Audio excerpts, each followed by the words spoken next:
Mm, I know this is supposed to be a somewhat neutral podcast, but the fact of the matter is, I firmly believe that baseball needs the Reds to become a very popular team.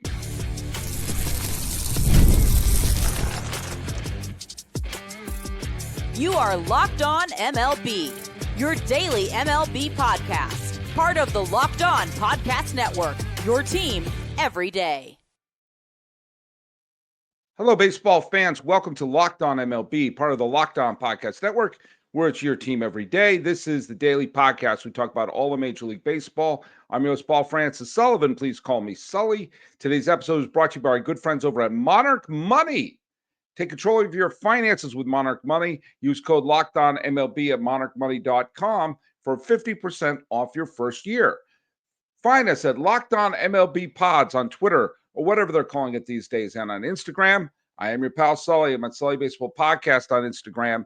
But the best way to get a hold of me is right here on the YouTubes. And if you're leaving a message on one of the social medias, well, what you should do is put down that hashtag EverydaySully. It helps us find your comments, and then we can comment on them and comment back, and we can have a back and forth. Today is Tuesday, the 10th day of June, 2025. And on this day, Ken Singleton was born on this day.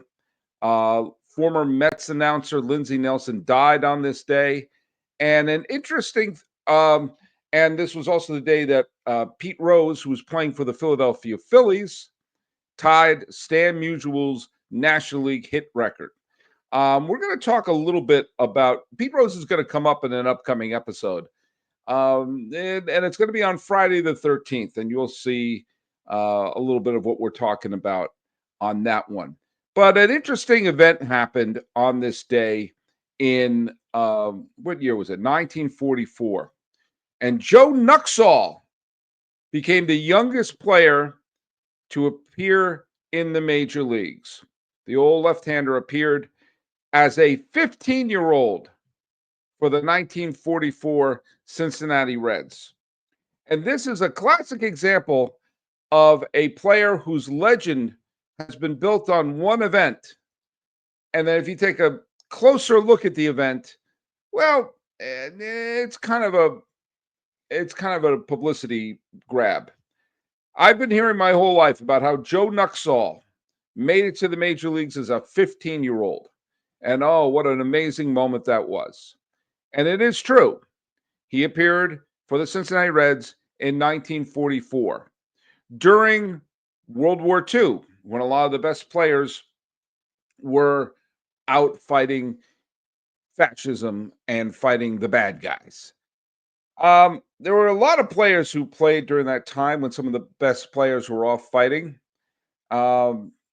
There was a couple players who were missing arms who got to play in the major leagues, and a lot of players came out of retirement. I got to think that when they were, and this is, believe me, this is not a swipe at anybody who's played Major League Baseball, but when they were bringing people who didn't have arms in the mid 40s, you got to think one general manager said, "Hey, could we consider signing black players? Can we just consider that at this point? You know, can we at least scout them? Is there a way that maybe we can do that?" I digress. Joe Nuxhall did indeed appear as a 15-year-old, and as a kid, when I was reading books about baseball history, the legend of Joe Nuxhall just was this heightened sort of Chip Hilton All-American story. 15 years old, and went on to become a two-time All-Star for the Cincinnati Reds.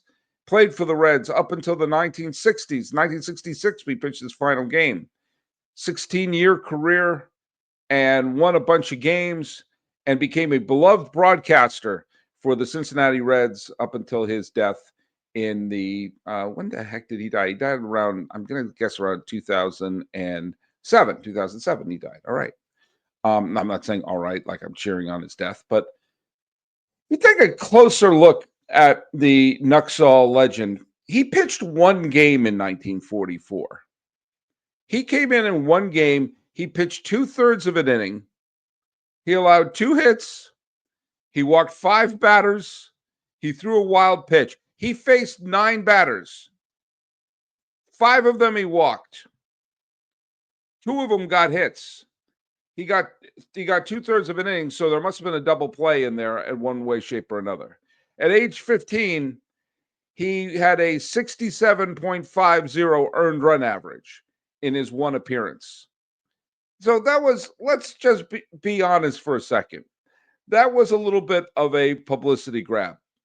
That was a little, oh my God, we need something to show, and this is a great bit of publicity to have him appear as a 15-year-old, where he got smacked around. He got hit the way you would expect a 15-year-old to pitch. Now, to his credit, he eventually came back, and as I said, became a 2-time All-Star pitcher. Pitched 200 innings a couple of times, led the league in shutouts in 1955, but he came back when he was 23 years old. You know, the age that you tend to be when you become a major leaguer. Now, Joe Nuxhall's luck was pretty awful with the Reds because he played for the Reds, not counting the one-game period in 44. From 1952 to 1960, he played for the Cincinnati Reds. Now, in 1961, he was traded to the Kansas City A's. Why was that terrible luck for him? Because 1961 was the year the Reds went to the World Series. They wound up losing in 5 games to the New York Yankees, but he logged in all that time with the Reds, traded to Kansas City, boom, Reds win the pennant. Now, by 1962, after a quick stop with the Angels, he again was back with the Reds. And he played for the Reds 62, 63, 64, 65, and 66. He had a couple of very good years, especially 1963, where he won 15 games and pitched 217 in the third innings. And then his career was over just as the big red machine was forming. The final, he was teammates with, in his final season, he was teammates with Pete Rose, Tony Perez, Tommy Helms, Vada Pinson, Lee May, a lot of the players who were part of the resurgence of the Reds in the 1970s. Oh, and by the way, posthumously, his record of being the youngest player to play in a major league game was basically taken away from him. When the Negro League stats were integrated into Major League stats, it was John Thorne, who, by the way, is one of the single best baseball writers on the planet, noted that Roy Campanella played a game when he was a few days younger than Joe Nuxhall. Roy Campanella played for the DC Elite Giants, and he was younger than the one game that Nuxhall pitched as a 15-year-old. So, am I being harsh on Joe Nuxhall? No, he had a wonderful career. He had a terrific career and became a beloved announcer. And you can't ask for anything more than that. But the whole idea of him being a 15-year-old in the major leagues was a little bit of a publicity grab. But what it does do is it harkens back to the tradition of the Cincinnati Reds. And what I'm talking about here today is the fact that a strong Reds team may be good for baseball and good for spreading the proverbial gospel of baseball. Now, when we come back, I'll explain to you what I mean. Hey, have you ever checked your bank account and wondered, where did all my money go? Between dining out, online shopping, and entertainment, it's easy to lose track. That's where Monarch Money comes in. It's your personal CFO, giving you full visibility and control over your finances. Monarch Money isn't just a budgeting app. It's a complete financial command center. You can track all your accounts, investments, and spending in one place. So you stop just managing your money and you start building wealth. When I used Monarch, I lost track of the number of subscriptions I had, all the streaming services, and the times that I went out for dinner and used the delivery. I'm not going to say delivery out loud because they're not a sponsor. But now I budget smarter and I save more. Instead of juggling multiple apps, you can use Monarch to check your finances, track spending, and even plan long-term goals. And managing your money with your partner is smoother than ever. You can track and share personal accounts, set goals, and stay on the same page without stress.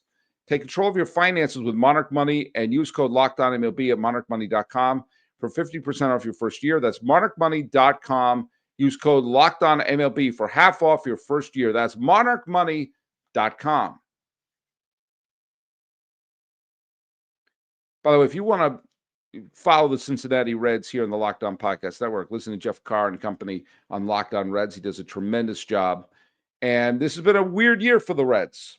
They've had great streaks. They've had moments where they've flopped on their face. They've had winning streaks who look like, oh, my God, they're going to be on a tremendous run. And then they'll lose a bunch of 1-0 games in a row. Their pitching has sometimes been fantastic and sometimes been a little up and down.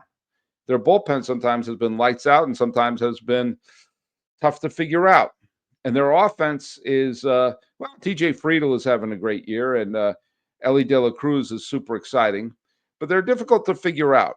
Now, the Chicago Cubs look very good this year. They look better than I thought they were going to be, quite frankly. And I thought the Reds were going to be big-time contenders this year. That's why I thought Terry Francona didn't come out of the mothballs for a rebuild.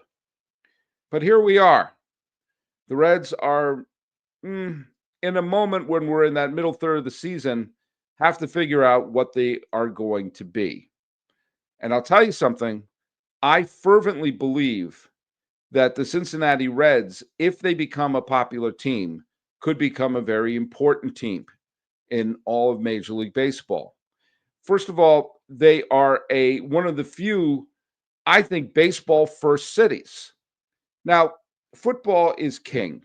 There's no getting around that in terms of popularity in the United States.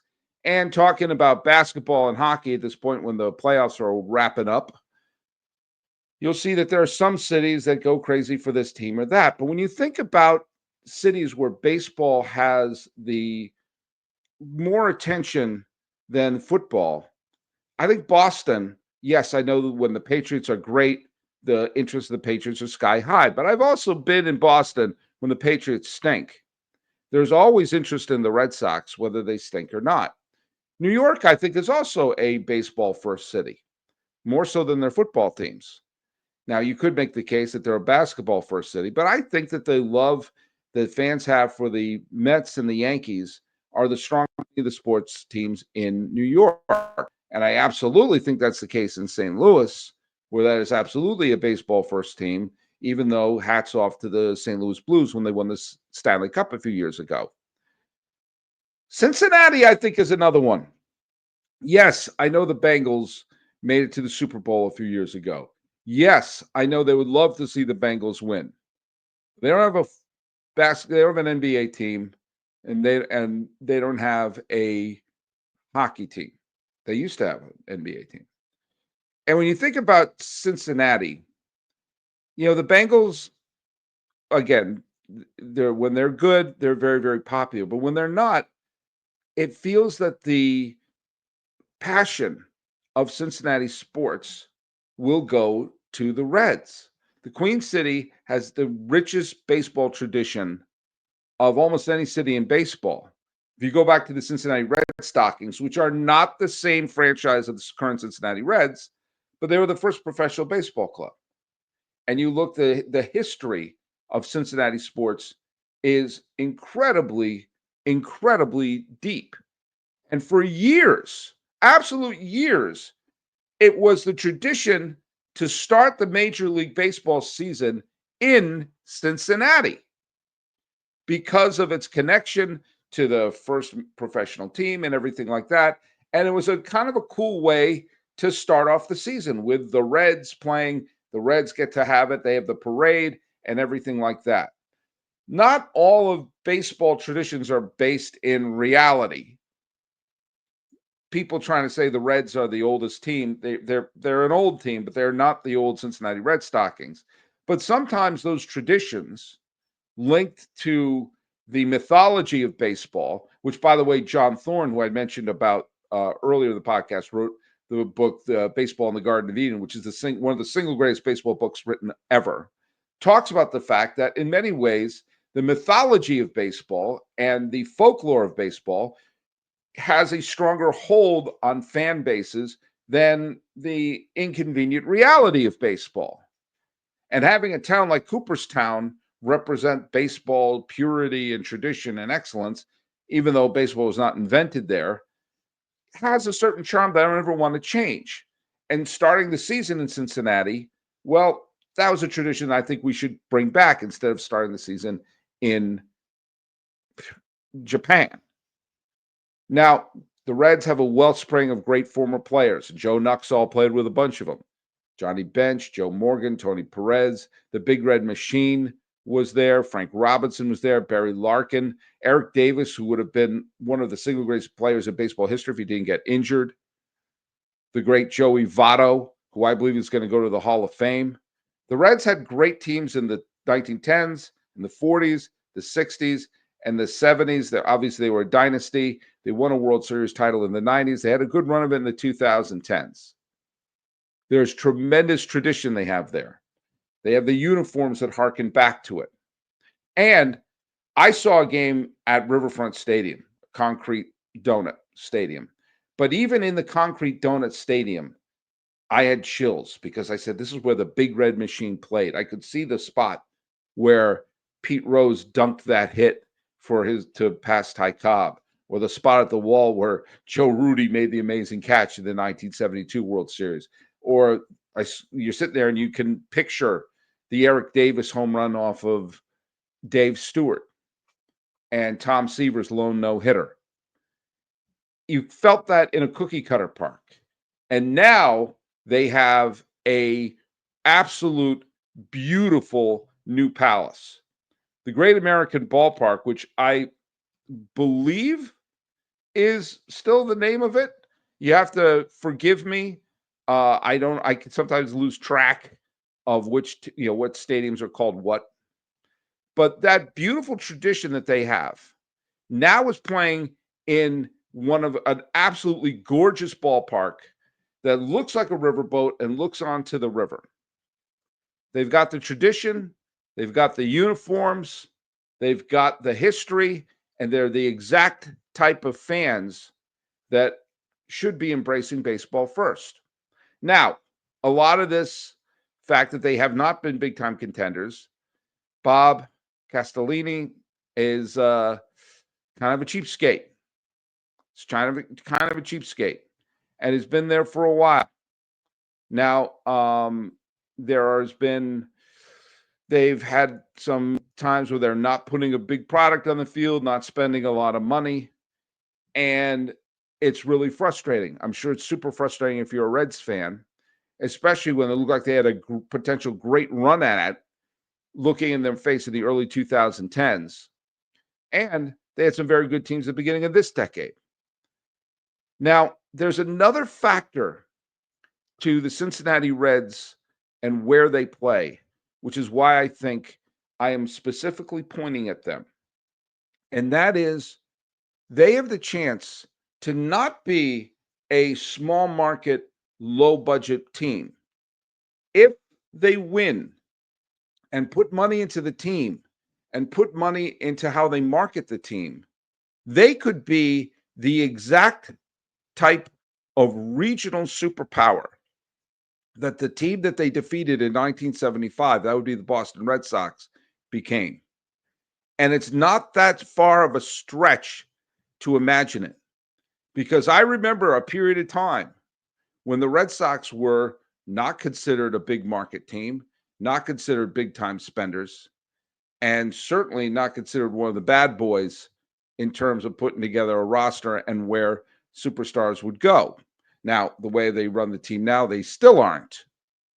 But the Reds could model what happened with the Red Sox when the same city, the same fan base, suddenly went from being a good, solid fan base to a huge market simply because of their region.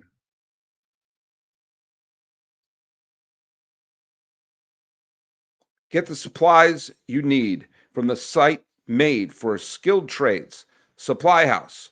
Whether you're in plumbing, HVAC, or electrical work, Supply House is the reliable way to order products online. Their easy-to-use website is packed with helpful resources and the latest product info to help you get the job done right. Plus, with a complete inventory of over 200,000 parts from more than 400 top brands, you'll find exactly what you need delivered fast from coast to coast. Need help with an order? Supply House offers expert support and industry-leading service, so you'll always talk to a real person. And for trade pros looking for an extra edge, their free Trade Master program offers exclusive perks like a dedicated phone line, free shipping, and discounts on every order. Thousands of skilled professionals are already taking advantage, and now it's your turn. Join the Trade Master program today at supplyhouse.com/TM and start ordering plumbing, HVAC, and electrical supplies at just a few clicks. Plus, use promo code SH5 for 5% off your first order. That is supplyhouse.com.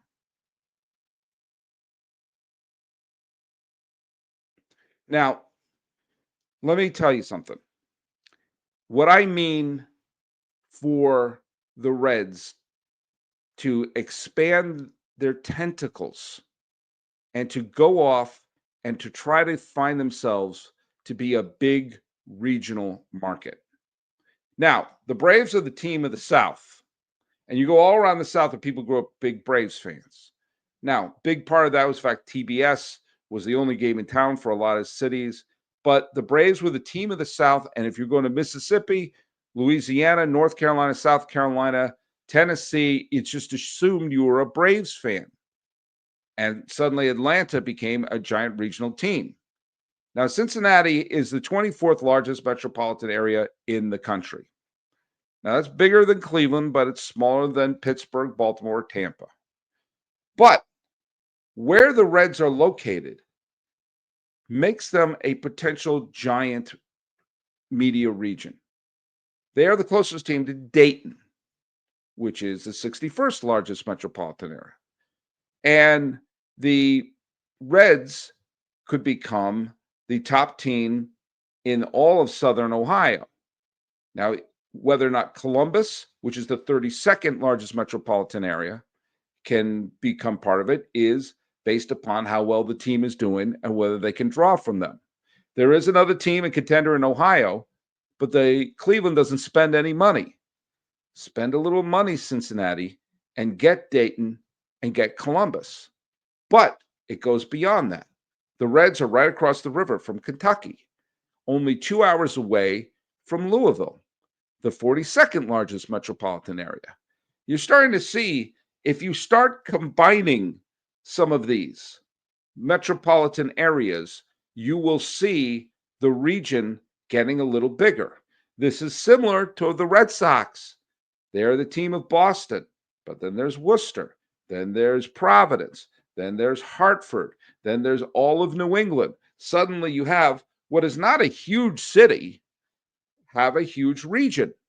You're seeing some of the tentacles going around for the Mariners, which I think they've kind of taken advantage of, but it's not quite as big as they probably should be. But I believe they're going to figure it out a little bit as you wind up having not just Seattle, but do you tap into Vancouver? Do you tap into Spokane? Do you tap into Tacoma? Do you tap into Portland? But it gets even more interesting for the Reds. They're an hour and a half drive from Lexington, which is another metropolitan area of 500,000 people. And then there's Indiana, which is Indianapolis is the 34th biggest region and the largest one without a major league team at this point. If you could create a radius from the home plate at Great American Ballpark and extend it out to Louisville, Indianapolis, Columbus, Akron, Lexington, you will see a wide reach of cities besides Cincinnati who should be cheering for the Reds, a team that has a deeply rooted fan base, a fan base that goes back generations. Generational fan bases are really valuable because they travel. When I moved, my family moved from Boston to California in the mid 80s. There weren't tons of Red Sox fans everywhere. They weren't a national team yet. I know I was a freaking Red Sox fan in California. Now they're everywhere. They figured out how to be a media market and a regional market, and there you go. You see fan bases that travel because they do well, but they also have these deeply rooted fan bases. The Cubs, the Cardinals. You see people, the Phillies, the Orioles to a lesser degree. Obviously, the Mets, Red Sox, and Yankees. You see that with the Tigers. You see when you have people who have that sense of pride of their region, even if they move elsewhere, that they stick with their teams. And it becomes a point of pride, especially when the team is good. And suddenly you have, if you go to if you went to Sacramento to see the A's play the Cubs, you're going to see a lot of Cub fans. These fans travel. They show up to the ballpark, they fill up the ballpark, and then they also watch the freaking games. The financial success of a franchise used to just be tabulated by attendance. And obviously the Reds need to do something in that department because their attendance has not been great. But the financial success of a franchise, a lot is based upon eyeballs on the devices and eyeballs through media revenue. And think about that radius that I just said. Think about the radius of the circle of the Reds nation.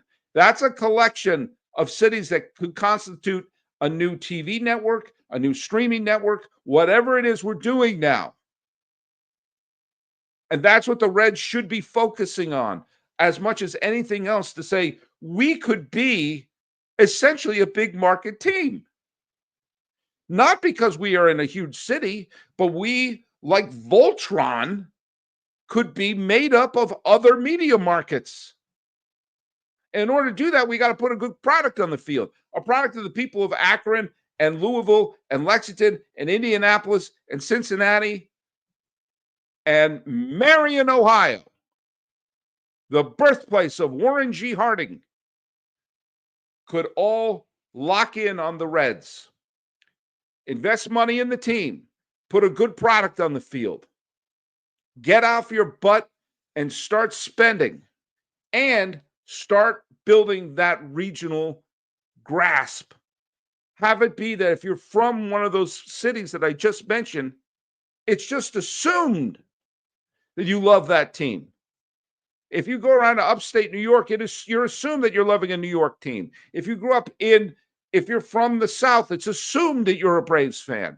If you are from New England, no matter where you are, basically from New Haven, Connecticut to Bar Harbor, Maine, it's assumed you're watching the Red Sox. They have to do that. It is a region that is all theirs. Baseball is probably going to expand, and they're probably not going to expand to Louisville or to Indianapolis or to Lexington or to Akron. If they're going to expand, they're probably going to expand to Nashville, which cuts into the Braves. Or they'll expand to Portland, which will cut into the Seattle Mariners. Or they'll cut into Omaha, which will probably cut into the Royals. The spots of expansion, the closest potential expansion that could put any harm in terms of a bite into the fan base of the Cincinnati Reds is, I'm guessing, Charlotte. But Charlotte's more of an outside shot. By the way, I'm not even talking about West Virginia at this point, which, kind of splits the difference between Pittsburgh and Cincinnati. But that region, if the Reds are good and consistently good, and using the model of the San Diego Padres of how do I turn a small market team into a big time team and a big spender. Look what they're doing. Fine. And if you are Rob Manfred, this is going to be part of your job. Recruit crazy billionaires and have one of them buy the freaking Reds. They don't need to build a stadium. They don't need to build a fan base. They have one. They don't need to have a region. Well, will they even like baseball? They've been having it since the Civil War was recent news. And with that, you can have your tentacles expand out to a tremendous radius that could make Cincinnati, if not a huge market for the one city, be a great combination of a lot of cities that, by the way, love their sports. A strong Cincinnati team would be good for baseball and be good for the minor league teams in those cities as well. This is the sort of thing that I want the commissioner of baseball thinking about, other than kicking the tires on a potential lockout or strike. There's money out there. And this is the potential to be a big regional team. So let's get on it. Let's find some crazy billionaires and say, hey, run this squad and be beloved in a gigantic region. And the bar is low. Well, enough of that. Thanks so much for making Locked On MLB your first listen. For your second listen, check out all the games on the new Locked On MLB Game Night. Every game, every night, all season long. Get local analysis on a national scale. Find MLB Game Night on Locked On MLB on YouTube, wherever you listen to your podcasts. Talking about Joe Nuxall and his interesting, legend, and the fact that the Cincinnati Reds should be not a big market team, but a big region team. This is Locked On MLB. I'm your host, Paul Francis Sullivan. Please call me Sully.